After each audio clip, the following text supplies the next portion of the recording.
Uyg'ur yozuvchisi Jaloliddin Bahramning Ko'mirchi bola nomli romani.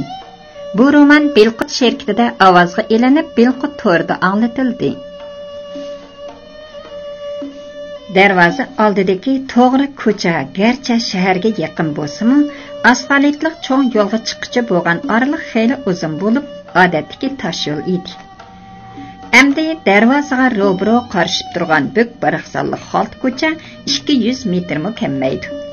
Bu ko'cha garchi dehqonlarga uylik yer kesib berilgan 10 yil ichida opridi bo'lgan bo'lsa-mu, yo'lning ikki tarafidagi sugat tollari bir-biriga ta'zim qilgandek egilib qo'shilib ketgachga yo'l baxmi salqin ham havoliq edi.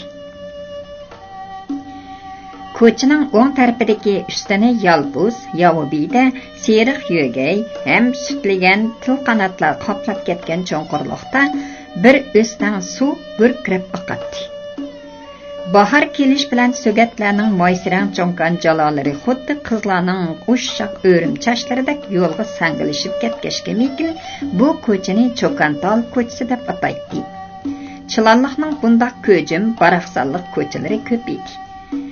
Mana mushu ko'chaning beshida cho'ng kichik mashinalar, uchchaqliq motosikletlar, minibuslar uzilmay o'tishib turgan cho'ng asfalt yo'l ko'rinib turadi.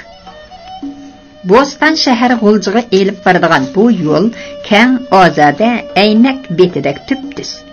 Ikki tarafi buk baraqsan daraxtliq edi. Ba'zida shahardagi gul magazinlari gul bilan ta'minlaydigan gulzorlik etizlar uzundan uzunga so'zilgan holda ko'rinadi. Qizil, seriq hal, oq atirgullar, yana qandoqdir nodir e'tiborli gul chechaklarning puroqlari mashina derizlaridan gupildab dimoqlarga urilib, odamni shirin xayollar olamiga elib ketadi. Qap-qara Santana shahar yo'lida ushqandak chapmoqda. Divanga o'zini tashlab xiyolga patgan Xolqayning ko'zlaridan sirg'ib tushgan yosh tomchisi oq marmardek siliq yuzlarini suyib, yumran ingak ostida to'xtab qoldi. U o'rnida tip-tuz o'ltirib mashina haydayotgan Oyazni ko'rganida texi untilishga ulgurmagan, biroq to'limi yiroq qolgan yoshlar shundoq. Asliga qisqina xotirami qolmagan. Aksicha nomus va uyatsizlik, xo'rliq ham nadomatlik yoldamalari dog' bo'lib uyib ketgan yoshligi ayon bo'ldi. Uning ko'z oldida heliqi sharmanda ko'rinish hali ham alanglab turibdi.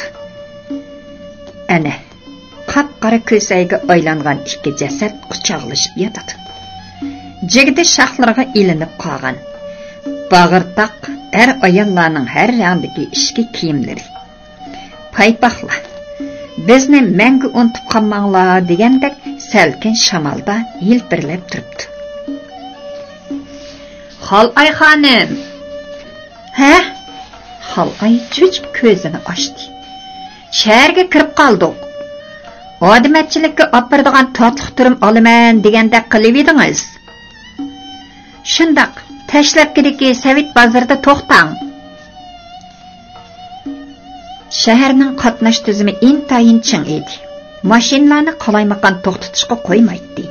Shunga Ayaz mashinasini Yeshil Nur restorani oldidagi mashina to'xtatish maydoniga to'xtatgandan keyin Xolqay ikkisi Savit bozoriga ketishdi. Islohot va echvetishning dog'dam yo'li eng oldi bilan tijoratchilarni jannatga opirdigandek bozorda oladigan odamdan sotadigan odam chiqadi. Har xil yemekliklarmi ajoyib mo'l bo'lib, xaridorlar qaysini elib, qaysini qo'yishni bilmay qoladi.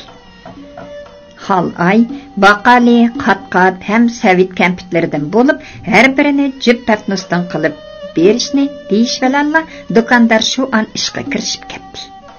U 6 patnosni gullik so'lyovlar bilan shundoq chiroyli o'radiki, odamning uni echishga ko'zi qiymaydi.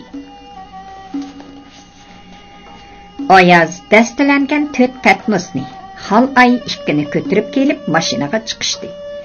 Mashina shahardan chiqishcha ostroq mangan bo'lsa-mu, Eli Daryo vodisiga joylashgan Oydin sayi sayohat rayoniga kirishi bilan mengishi tezlab ketdi. Bu yerning odamlari shalaq, yo'llari ozodi bo'lg'ashqa mashina A'zam To'ra dochisiga birdamdil kelib qoldi. Ularni cheqir ko'z, yumaloq cho'kan kutib oldi. Tekshtirdingizmi? Techaman kelib qoldingizmi? Cheqir ko'z cho'kan xol oyni quchoqlab yuziga yuzini yoqdi. Zarifxon og'achxonim sizlarni atdigandan tushgacha saqlab, texiylaraqda bir nazirga kirib ketgan. To'ram otam bilan Qovuz aka Obzar xo'janing uyiga atdigandili ketib qoldi. Ularning qatorchiyi kichik cho'qirda o'tkazildigan o'xshaydi. Qani, o'ysan kiriling. Cheqir ko'z cho'kan ularni mehmonxonaga boshladi. Ayaz, dedi Xalqay kayniga qayrilib. Mashinadagi narsalarni akirishib bering. Bo'ladi, Xalqay xonim, bosh ustiga. Cheqir ko'z cho'kan mehmonni boshlab qo'yibla choy damlay deb chiqib ketdi. Xalqay bu ko'rkam, lekin mehri sovuq mehmonxonaning tom to'rislariga ko'z tashladi. Mehmonxona haqiqatanmi cho'ng bo'lib, qo'ng'ir rang polga selingan atirgullik yeshil gilam. Uy o'ttirsiga qo'yilgan uzun ham keng tomoq ustida. Uning atrofidagi atrang bulg'or qapliq divorlar. Ozada egiz kungirilik derizlar. Shundaqla ishik beshidagi garnizlardan esilib turgan so'sin rang yipak pardalar mehmonxonani hayvatli ham surlik ko'stib turibdi. Xalqay ichida Nozir apandim chaqqong'ini mehmonxonaga boshladi deb atadi. Bu emaskanda deganlarni o'ylab turishiga Oyoz dastilangan 4 patnosni ko'tarib kirdi. Oyoz, qolgan 2 patnosni akirib etib yiroqqa ketmang, dedi Xalqay. Oyan xo'jayin bo'lmagandikin qo'ydiganni qo'yib darhol ketimiz. Bo'ladi, xonim. Zihniyatlik o'qirmanlarimizning esida bo'lishi kerak. A'zam To'rining dochi binosiga kirgan hamon aynak polliq yumaloq sayna. O'ng tarafda balkonliq 2-chi qavatga chiqib ketadigan yoyi shakllik talampay bo'lib, balkon ostida, ya'ni binoning o'ng tarafida derizlari bog' o'rmonligiga qaraydigan 2 koridor bor edi. Bu koridorlarning har birida hujra, tantarbiya aslahalari qo'yilgan chiniqish uyi, muncha, aramxona degandek ayrim-ayrim uylar bor edi. Oyoz mehmonxonadan chiqibla atrofga saf soldi. Chunki Turdi Hasanning so'zlari uni sal cho'chitib qo'ygan edi. Xuddi qo'rqqanga qo'sh ko'rinibdi degandek yondagi uydan bir kimlarning gudunglagan ovozi anglangandek bo'ldi. Oyoz qiya echiqliq eshikning parda orlig'idan boyqi cheqir ko'z cho'kanning kimgadir gudunglab gap qilayotganligini ko'rib qoldi. Lekin yana bir odam eshik oqisida bo'g'ashqa ko'gili bo'lmaydi. Yuragi oqqan Oyoz Zarifxon nazarda To'ri bilan Qovuz Obzar xo'janinkiga ketgan tursa, u juvon kimga gap qilayotgandi? deganlarni o'ylab sirtqa chiqdi. Ondan mashinadan 2 patnosni elib aynaklik saynaga kirdida o'ngga burildi. U koridorda kelib yetib, boyqi uyga ixtiyorsiz qarab soldida yuragi qartliq qoldi. Chunki qayrilgan parda orlig'idan Qovuzning qop-qora cho'qir yuzini ko'rib qoldi. Balkim u Oyazning oyoq tevishini cheqir ko'z cho'kanning deb o'ylab qoldi. Bu g'ay gap qilmoqchi bo'lib darhol pardani tortib yuzini yetib oldi. Bugun bir shumliqning yuz berdiganligini mo'ljarlagan Oyoz mehmonxonaga chandirmay kirdi.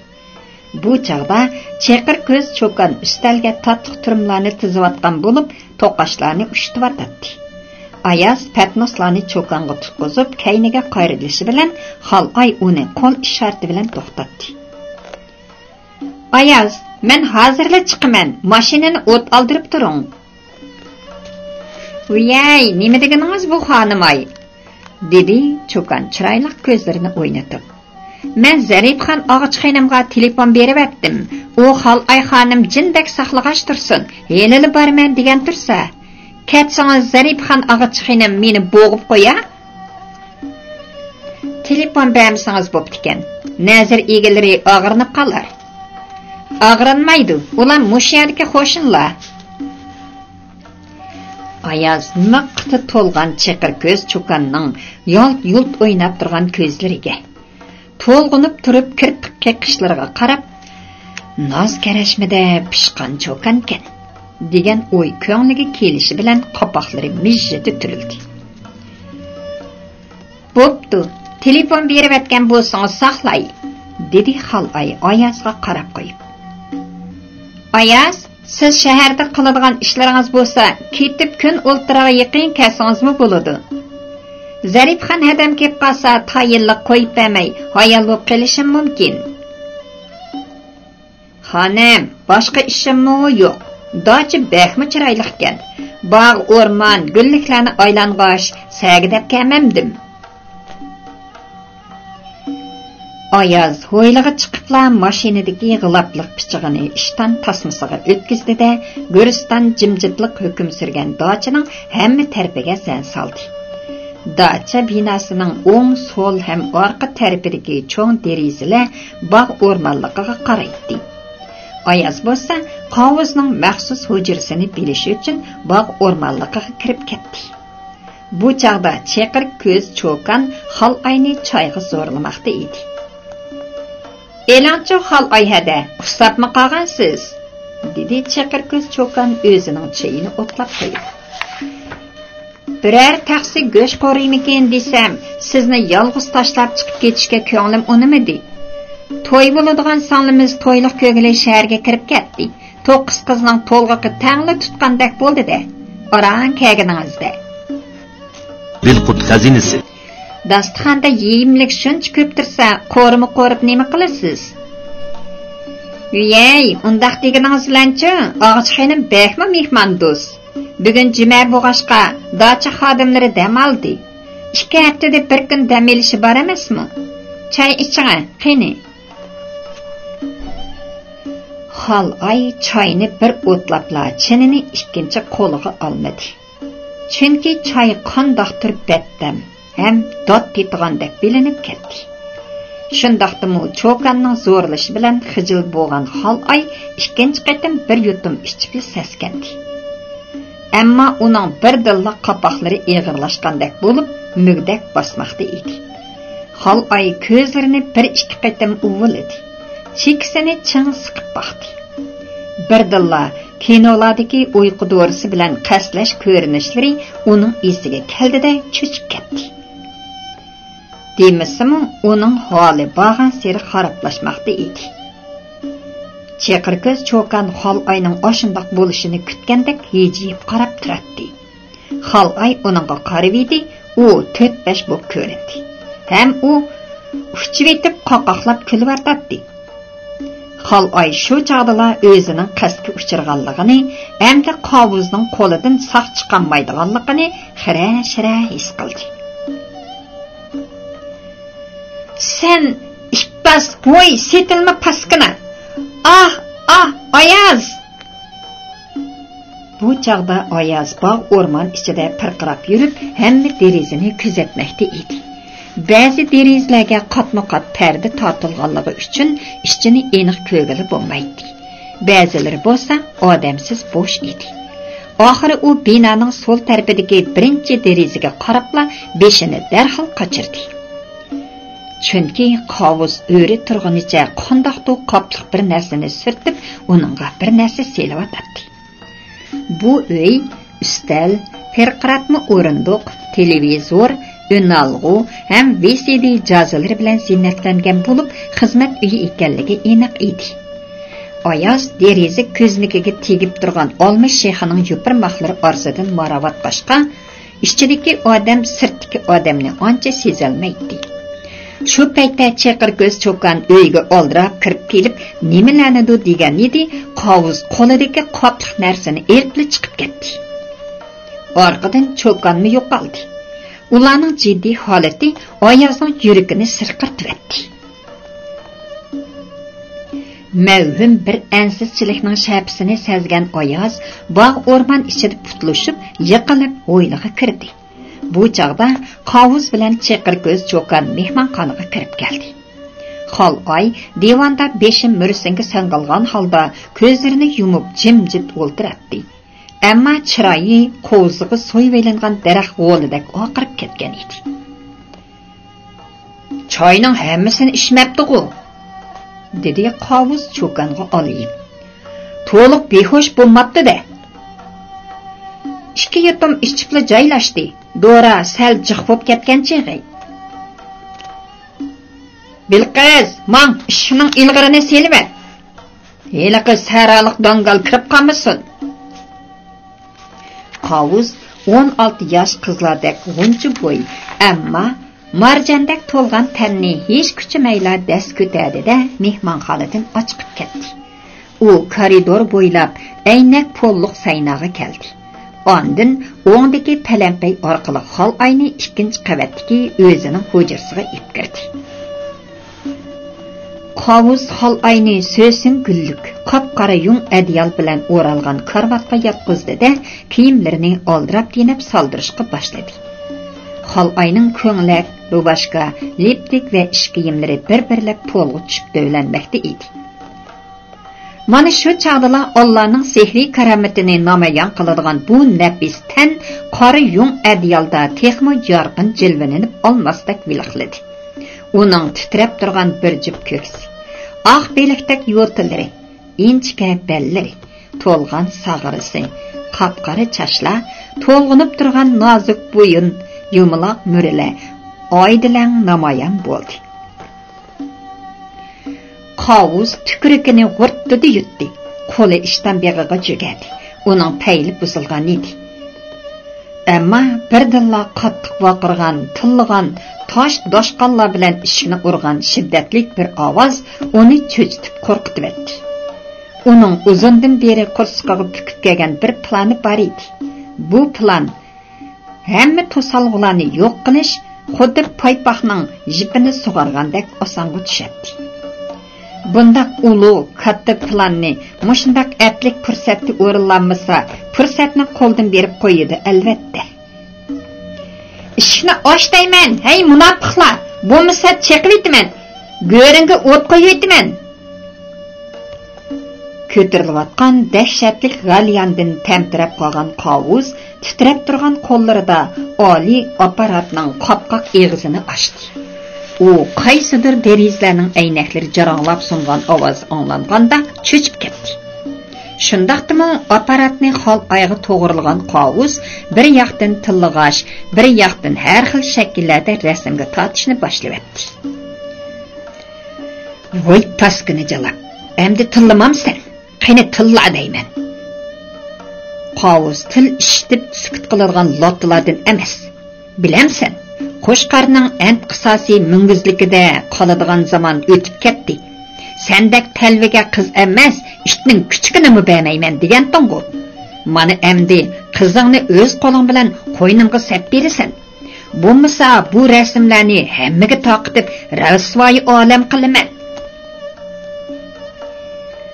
Oli apparat bir yoqdan tirsildab, bir yoqdan yo'lt nur chachadi.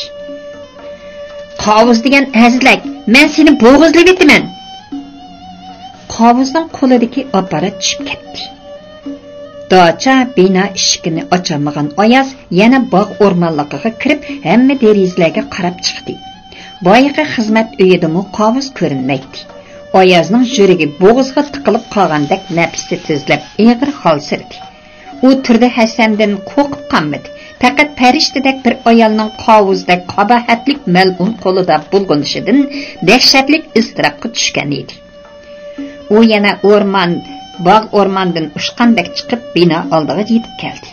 Tasavvur qilg'usiz g'azab ham nafrat uni shunchalik g'aljirlashtirib etdi. U orqaga 10 necha qadam chekinib yugurib kelganicha eshikka zarb bilan tepgan edi. Eshik romining o'ttirsidagi butun taxtay ajrab aynak saynaga kirib ketdi. Oyoz quyundek mehmonxonaga kirgan bo'lsa-mu, xol oyni topolmadi. Shunga kayniga yandida koridor bo'ylab yurib, aynak polluq saynağı kelishiga palampaydan o'g'irliqcha tushayotgan cheqir ko'z cho'kan Bilqizni ko'rib qoldi. Bilqiz Oyazning alpozdan qo'rqib qechishiga Oyaz nech palampayni bir taxlab yetib bordi-da, uning yoqsidan bo'g'ib palampay salasuniga qattiq niqtigan edi. Uning qormutuq yuzi texmi qardab, cheqir ko'zlari chiqib ketay dedi. Texi qochmoqchi miding jalab. Qani, ayta, Xolay nerede? Cheqir ko'z Bilqiz zuvan sürmedi. Oyaz qo'lining oqsida bir xompi silib qo'yib etgan edi. U palampaylardan do'malab aynak saynag'i tushdi. Oyaz uni polga niqtab turib pichig'ini bo'yniga pattirdi. Oyaz bek jiddiylik ketganligi uchun bo'yin terisi 0,5 santimetrda kesilib issiq qon yamirab chiqdi. Qo'rqib ketgan cho'kan ikkinchi qavat o'ng tarafdagi birinchi uyni qo'lida ko'rsatdi. Oyaz yugurib chiqqancha bütün bedeni bilan ishikka bir urilgan edi. Ishik kishakidagi geltang to'shiga sunib ishik qanoti echilib ketdi. Oyazning qo'lidagi qonliq pichoqni ko'rgan qovuz qo'rqib ketganidan nima qilarini bilmay qo'lidagi apparatni otdi. Tuyuqsiz uchib kelgan rasm apparati Oyazning qonshirig'iga kelib tegdi. Yamrab chiqqan qon bir damdala uning yuzlarini oppoq ko'nglikini qip-qizil bo'yibdi. Biroq Oyaz karvatdan qip-yalang'och o'ngdisiga yotgan Xolayni ko'rdi-da, g'azabida pichoqni bir shiltish bilan qovuzning murisini tilibdi. O'ng'icha qovuz quloq tubiga tekkan bir mushtin og'ir santirilib, ham pulanglab koridorga yiqildi. Ochig'i o'g'iga aylanib ketgan Oyaz uni qora qo'yib qo'g'lab yurib bir nechini selishi bilan og'zi burni qon yolg'an itdak bo'lib ketdi. Koridor o'ttirida alanglab turgan xom semiz qovuz o'zining omon qolmaydiganligini o'ylab yig'ilibdi. Jenim aka, bir qo'shiq qanimni tilay. Men Xolayni hech nima qilmadim. Non desep beray, tuzg'i siyib beray, Qur'on tutib bersam, qasam qilib beray, faqat bir nech pocha. Qovuzning qilayotgan qasamlari oyoqlashmayla havodan uchib kelgan bir peshva naq so'l yuzga qarz qilib tegdi-da, u ikki g'ulash qonqib palampay gurvakaga yiqilib qo'pamadi.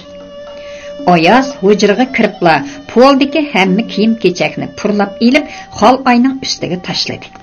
Ondan cho'ng karvat ustiga yepilgan so'sin gullik qor yung adyalda Xolayni o'radi. Mana shu chaqda Xolay beshini ikki tarafga etib, ko'zlarini ochmoqchi bo'ldi-yu, qapoqlarini ko'tarmadi. Ammo zaif ingrab, "Oyaz, jenim Oyaz, meni qutqizib eling" deyaladi. "Xolay xonim, men qishingizda qo'rqmang. Mali bo'ladi ekanman, sizni hech kimga tat etkizmayman."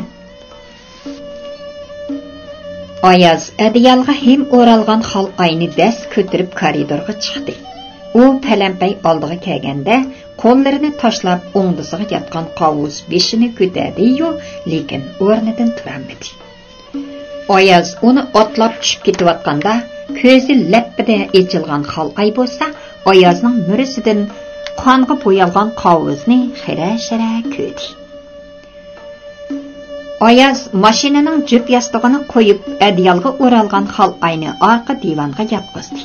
Behosh qilish do'risining ta'siri bo'lsa kerak, Xolayning butun tenida misqalcha mag'dirib bo'lmag'ashqa kiyimlarini o'zi kiyolmaydi. Bir oz asliga kelvasin deb o'ylagan Oyaz adiyalni qaytadan yo'g'avatganda qandoqdir bir ishni kam qilgandek tengirqab turib qoldi. Xolay xonim. Oyaz illigirak chaqirgandala Xolay ko'zini aralla ochdi. Azroq ta'xir qiling, men boyqi uyga kirib chiqay. Endi bo'ldi qiling. Oyazning qonga bo'yalgan usti-beshini Xolay amdili ko'rdi. U Tunguz o'lib qolmasin. Uni o'ltirib qo'limni paskini qilmayman. Men eng muhim bir narsani tashlab chiqibdiman. Oyaz kirib ketib hayal bo'lmayli chiqdi. Lekin uning qo'lida rasm apparati bor edi. u apparatni yenidagi o'ringa qo'ygandan keyin mashinani o't oldirdi. Xalay xonim, emdisa yurtimiz chilanliqqa ketdi. Mashina asta qo'zg'aldi. Bearam bo'lsangiz, meni noqib qo'ying bo'lamdi. Hozir qaysi vaqt bo'ldi? Xalay yig'lamsirab so'radi. Kech soat 4dan oshdi, ammo kun o'ltirishga xeyli vaqt bor. Xuddi olvosda jilla uvusidek qo'rqinchliq. Tallash surgangudek mehri so'g'uq, bir qapas qonliq elishdan keyin texmi surlik timtaschilikqa cho'kilayotgan do'zax ag'zamtör dodisi oqida qoldi. Qapqara yaltirab turgan Santana shaharga qarab ushqandek ilgirilmoqda edi. Oyaz, oyaz! Xalayning ovozi oralda chiqdi. Shundaqdami sagak o'ltirgan Oyaz aniq angladi. Xo'sh xonim, meni udul uyga akirmang. Yilqi oyat bu degan nozirning quliqi bor. Bu satchilik tala-tuzlarga chiqib ketmasin. Mengo shundoq o'ylagan. Sizni Eran daryo sohilidagi eng pinhon, ammo eng chiroyli bir to'qayliqqa opasam, mendan qo'rqmaydigansiz. Qarang gapingizni. Siz mening hayotimdagi eng qadrli odamim. Xalay yig'lavetdi. Onun isadab yuqori töven tinğanları Oyazning ish bag'rini o'rtib etdi. Nima degülük? Bu olam shundoq tangshalmagan olamkan. O'tibayaning suyi yo'q, suyibayaning o'ti yo'q. Xalayning oldingi eri Mas'ud yosh, chiroyli, subatliq yigit bo'lsa-mu, fazilatsiz er edi. Onun aşı fazilatsizligi oxir berib beshiga chiqdi. Əmdi ikkinchi eri o'zidan 15-16 yosh cho'ng turdi Hasan bo'lsa, Xalayni jondan aziz yaxshi ko'rdi. Eng muhimi Naima uning qizi bo'lmasa-mu, o'z pushtidan bo'lgan boladan chora ko'rib azizlaydi. Shunga qizi uchun o'zini qurbon qilgan Xalay chiroyli yosh ayollarga herisman qeri erini axloq yuzisidan yaxshi ko'rdi. Afsus, turdi Hasanning birdan bir ojizligi pul ham amal uchun har qanday paskashlikni qilishdan yanmaydi. Ko'nalar, chiroyliqlar o'z baxtsizligi bilan tang tug'iladi deb ekan. Hüsn Jamalda barqaror bu ayol hayotidagi ikki erdan o'zi orzu qilgan baxtga erishamadi. Qisqasi ularda Xalay uchun o'zini qurbon qilaligidek shijoat ham erlik g'urur yo'q edi. Mana bugun Oyaz uning uchun nimalarni qilmadi? O'zining bag'riga tangan xotini, yaxshi ko'rgan odami yoki oshnasi bo'lmasa-mu, erlik shijoati, vijdoni, g'ururi, eng muhimi fazilati bir ojizani qutqizishga da'vat qildi. Shundoq, Oyaz suyilishga loyiq er. Dorining zaharlik kuchidan o'ziga bir kelib, bir ketib turgan Xalay, Oyaz akelgan apparatni ko'rgandan keyinla o'zining qandag'roq qo'rqinchli fojiaga yo'liqqanligini g'uvoh his qildi. Agar Oyaz bo'lmagan bo'lsa, uning suiqasdi cho'qim ro'yobga chiqqan bo'lardi. Undaqda Xalayga o'limdan boshqa hech qanday chiqish yo'li qolmaydi. Oyaz gerçi ko'p o'qimagan chala savat dehqon bo'lsa-mu, apparatning hayot mamatlik fojiaga munosabatli ekanligini tushunadi. Xalayning hayotini qutqizadigan birdan-bir oshqoch ekanligiga ko'zi yetdi.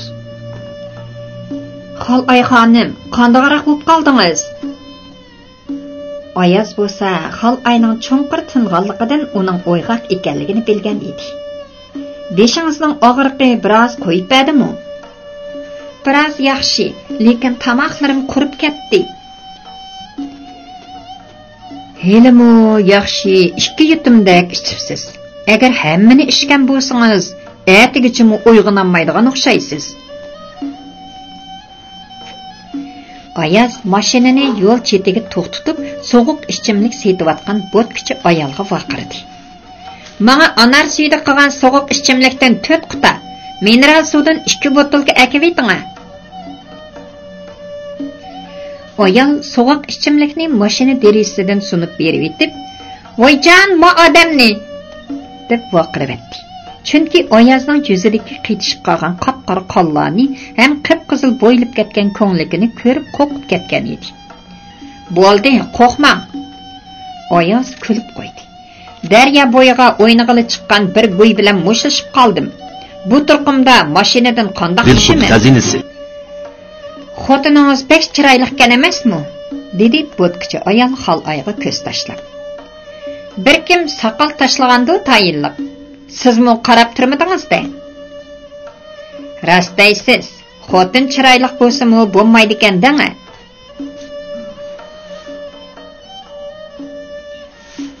"Hey, mushkamdagi erlar xotin desa mantig'i dim tushgan."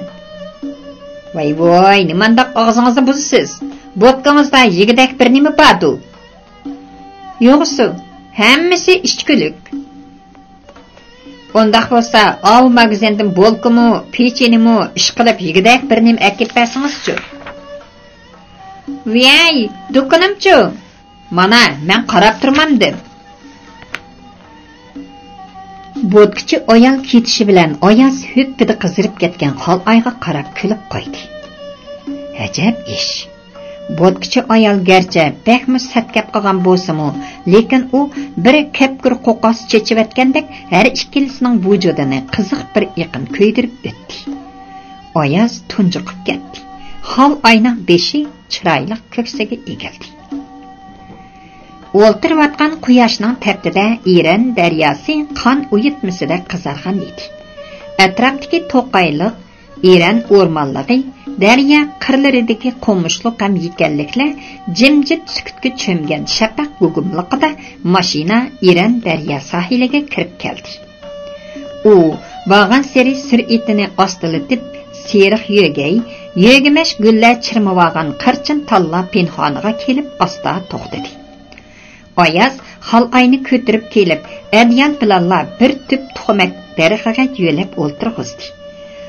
O'shqa kagida ko'p chimanzor ham mamikab, yana qandoqdir ushoq oq gullar bilan qoplangan bu yerdan Eran daryosining iqini ko'rinib turadi. Ammo atrof butunlay buk o'rmon ham chatqal bilan o'ralgan edi. Bir quta anar sharbati ishkan Xaloyning chiroyiga qon yugurib, xeyli o'nglanib qolganda qiladi. "Xaloy xonim, men daryo bo'yiga berib, yuz qo'llarimni yuvib kelay." Oyaz kiyimlaringizni kiyib oling deyishga petinamadi. "Sizmi o'zingizni tuzlashtirib olasiz?" "Ma'qul, siz ketavering. Apparatni nega aparasiz?" "Daryoga tashlab etaman." Oyaz daryo bo'yidagi qo'yuq chatqalliq ichida g'oyib bo'lgandan keyinla Xaloy adiyaldan bo'shandi. Ammo o'zining yalang'och turqidan qo'rqib ketdi. Biroq o'ziga cheqilganlik alomat yo'q edi. Oyazmi qovuz ishxonadan chiqib ketib, men uyga besib kirgan oraliqda 15 minutmi o'tmadi. Uni ustiga varqirab, jarqirab, tillab, uni huduqtirib etdim. Qovuzning maqsadi rasmlar orqali naymani qo'lga keltirish emasmi? deb yo'lda kagicha tasalli berdi. Yana bir tarafdan bu qabahatlik mal'unning garang-gurung ovozda qilgan qasamini Xaloy g'uva anglagan edi. Ayaz daryo bo'yidan qaytib kelganda Xaloy kiyimlarini kiyib olgan bo'lib, adyalni ko'p o'tloqqa selib qo'ygan edi. Adyal ustida 3 quta anar sharbati ichimligi, 2 quta mineral suv ham bolka pechenlar turadi. Oyaz ichimlik ham yemaklikni ko'rgandila qursiqining oshqanligini his qildi. Ular elang beqang, qani ichivelang deyishib qursiqini to'yg'izgacha kashki gugum o'rmonga qarang'u to'rlarini yepishga ilgirdi. Ular mashinaning chirog'ini yondirib qo'yib, adyal ustida paranglashib o'ltiradi. Oyaz Xaloyning savollariga qisqa javob beradi. Demasimi, uning hayajonga solg'udak hayot kechirmishlari yo'q edi. Oyaz 7 sinifda o'qiyotgan yillari dadasidan ayrilib qoldi. Apsi Nurbanim hadisi saodatlar bilan yig'la qaqsha marhumni baqiga ustib qo'yishdi. Ketganlar kelar, ketmanlanganlar kelmas deyishdi ekan. Barhaq voy shu ketgancha ketdi. Xabar bo'lmadi. Hatto bara ularning tushlariga ancha kirmas bo'ldi. Dehqonchilik. Opsining holidan xabar elish zimmasiga ortilgan Oyaz maktabdan chiqib ketdi. U dadasining o'limini uzutish, nazar chiroqlarini o'tkazish, hadisini qaynoqqa yodlik qilish jarayonlarida atrofga xeyli ko'p qarzlar bo'lib qoldi. Shunga 30 yoshgacha uylik o'choqlik bo'lolmadi. Qaysi yiliki aytavur bir yili Oyaz Oysimaga oid gap boshlandi-yu, hayajonlanib hammani unutib qoladi. Qaynoqdagi qudular qizining to'yini qildi. Opam ikkimiz bordik. To'y katta bir bog'ning ichida bo'ldi. Nag'mi navo, naqsh-paqsha degan talqon to'kdi bo'lib ketdi demansiz. Qarsam, jug'i sizchiliklar bir qiz usul o'ynab ketdiki, xuduyim bo'ling. Og'zim ko'k balislab echilib qopti. U qiz qosh ko'zini o'ynatib, mo'rilarini silkib, o'ymoqdek eg'izlari tatliqini kulib, texi pirqirg'ili turibdi. Xudoyo tova, mavuz sap odam bolasimi yoki jinmi? deb qoptiman. Qarasangiz o'zi chaynakdek, qora qumchiq, ko'zlari cho'ng bo'g'ini bilan burnining egri pes. Og'zi o'ymoqdek xo'ymi chiroyliqqina deb qolasiz-u, biroq qosh kirpikining toyini yo'qmi bir qiz. Ala sharani. Udil kelib meni usulga tortib-atmamda. To'g'ini usulga tatsang bir eti savziga ziyon degandek tushkili unamadim. Biroq zada heliqi puchuqning marining issiqligini demayli qo'ying. Bir o't, rastavatman, o't. Voy deb ketkirak chiroyliqlardan bo'lmag'ini bilan qiliqi tatliq demamsiz. Naqshchilarning qiliqingni demisam chiroyliqliging chaqliq deb aytgani bekor emaskan. Mana o'sha qiz Oysima. Mening Oysimamning ko'ngli pek yaxshi edi. Oyaz jimib qoldi. Xolay uning sodda, samimiy gaplaridan na kulishni, na yig'lashni bilmadi. Shundoq, aslida muhabbat ana shundoq pok, oddiy, pokiz ruh edi. Ko'nglida kir ham hasad bo'lmagan avom ichida u texmi jilvanin sho'li chachidi. Biroq shaharliklar, esil zoda xonim begimlar, to'qliqdan sho'xlik qiladigan qiz yigitlar, chiroyli ayolini yasamay, chiroyli yasangan satlarning oqsidan so'qildaydigan erlar. Bola navrilari turg'uq, qo'sh xotinlik bo'layotgan savdogarlardagi muhabbat xuddi ximiya o'g'itda yashnagan yesibilakdek osilli sesiydigan muhabbatdir. Shunda qilib qarang, biz butun jahonni oppoq o'rik chechaklari qoplab ketgan chiroyli kunlarning birida to'y qildik. dedi Oyaz andali ko'tarilgan oyga qarab. To'lama xo'shallikning oqibati xayrlik bo'lmaydi ekan. Oysima tug'anmay, uning qursiqini yerib balani oldi. Lekin o'g'lim oralli bir kun yashay oladi.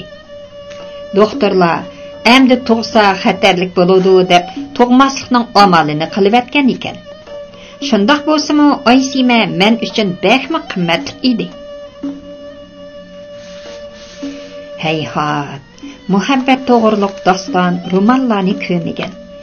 Ezgu tilaklar, arzu armonlar haqida maddohlik qilmagan.